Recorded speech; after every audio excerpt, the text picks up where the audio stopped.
it's your final chance to do some really cool things in Lorcana. And have no fear because Dylan's cooked up a last chance combos list.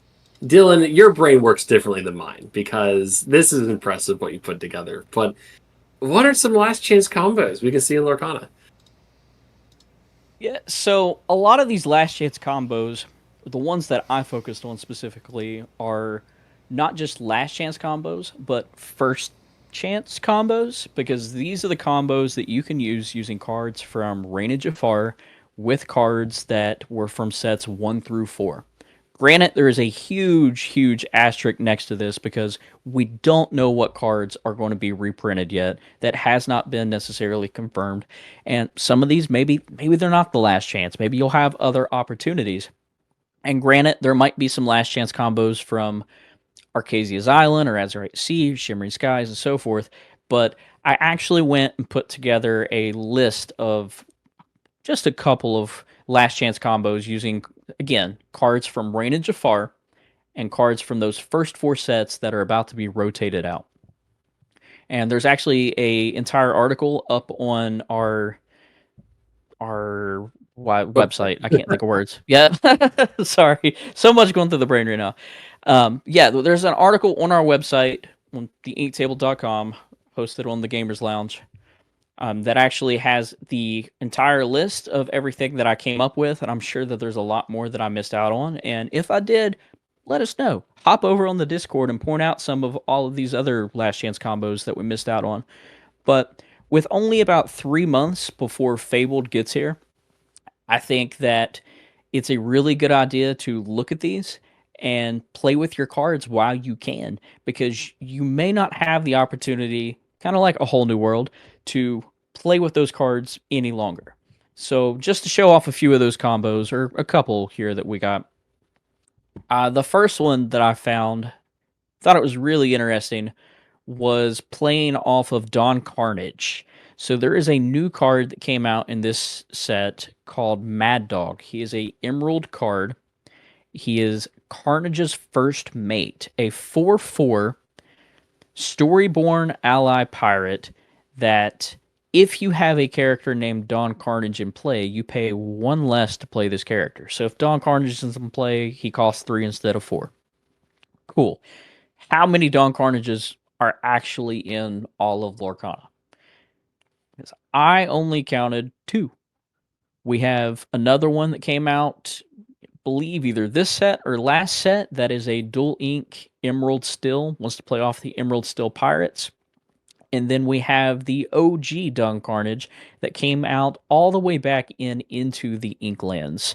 He is an evasive 4/4 that quest for 2.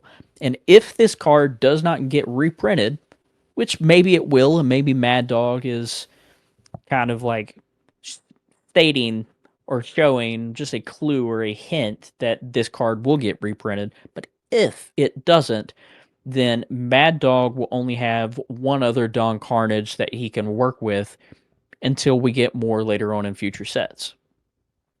Hmm.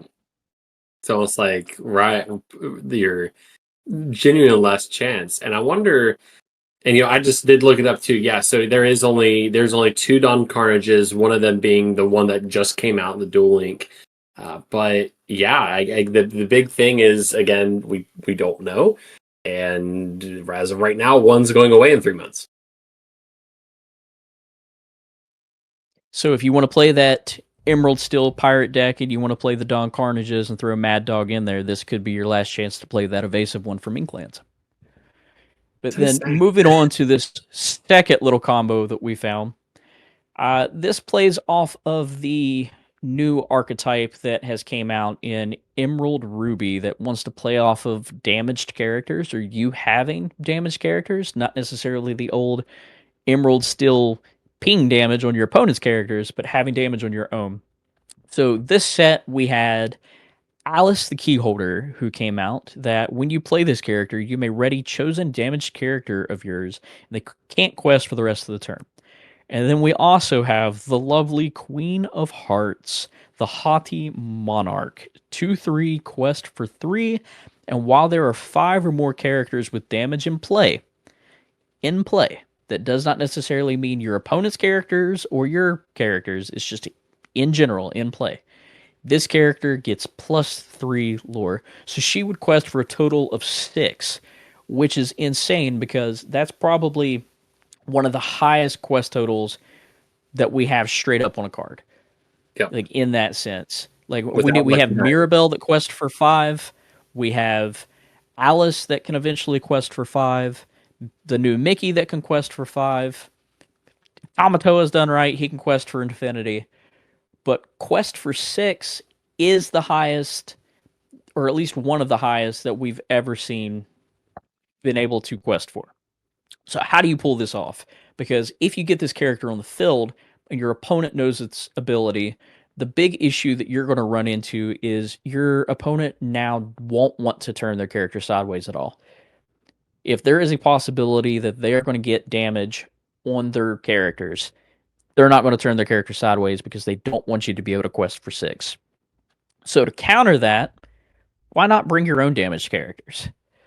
So going all the way back to Rise of the Floodborn and Ursula's Return, we actually have Mother Gothel, a beast, and Mulan, the injured soldier. And all of these characters, whenever they come into play, they interplay with damage already on them. So I think these cards, they were big staples back in the day in catch up mustard decks because they wanted to use the Rapunzel and other characters in order to heal this passive damage that they already have on them to get card draw off of it. This is essentially using the same idea, but instead of doing it to get card draw, you're doing it to get extra lore. And then you don't have to necessarily be afraid to quest with these characters, even though they already have a lot of damage on them, because you can just play that Alice Keyholder, and then damaged characters of yours, you can just ready them.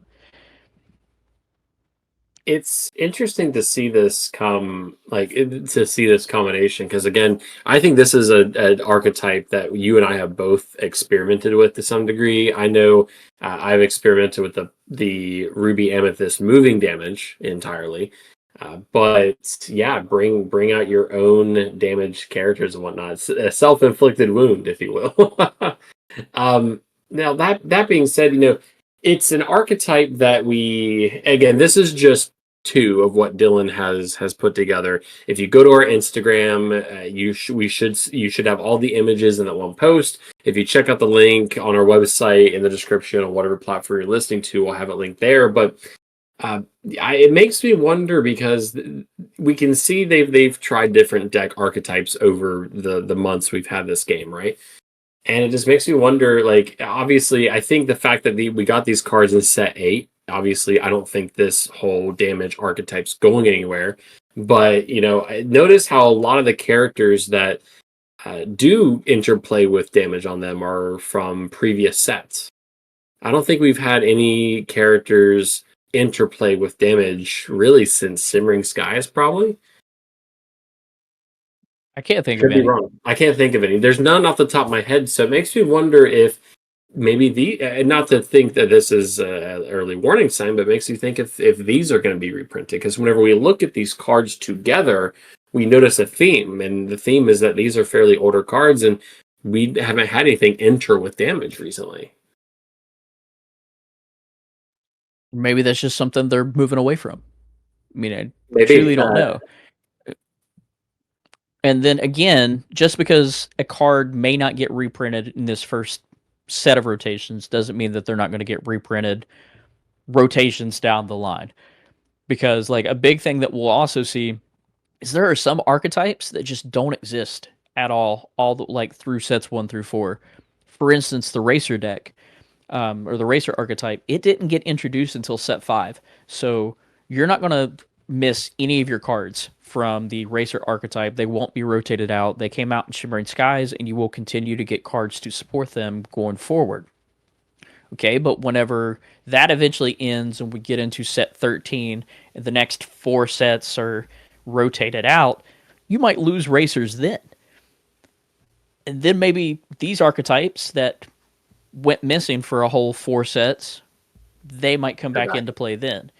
Just another way for them to diversify the game.